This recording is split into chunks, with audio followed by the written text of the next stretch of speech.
ဘုရားမသာဝင်သူတော်စင်တွေပြုပြင်ရမှာကလူတိုင်းအသီးသီးပိုင်ဆိုင်ထားတဲ့စိတ်ဓာတ်ပဲဖြစ်တယ်စိတ်ဓာတ်ကိုဘာနဲ့ပြင်ရမလဲလို့ဆိုရင်စိတ်တူတတ်လို့ရှိရင်မေတ္တာနဲ့ပြင်ရမှာဖြစ်တယ်လောဘကြီးလို့ရှိရင်အလောဘနဲ့ပြင်ရမှာဖြစ်တယ်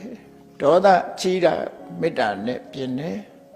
မောဟကြီးပြီဆိုရင်အသိပညာစီးပူအထုတ်ပြီးတော့ပညာနဲ့ပညာမှာဖြစ်တယ်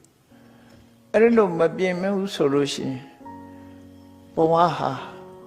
တိုးတက်ကြည်ပွားလာမှုမရနိုင်ဘူးရုပ်ခန္ဓာကိုပြင်ဆင်မှုဟာတခဏတာမြတာဖြစ်တယ်ရုပ်ရဲ့တဘာဝဟာ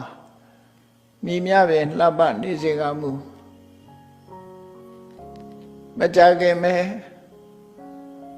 ရင်းရောလာတတ်တဲ့သဘောရှိတယ်ပန်းကလေးဟာဘလောက်ပဲလှထာဝရလမ်းမှာမဟုတ်ဘူး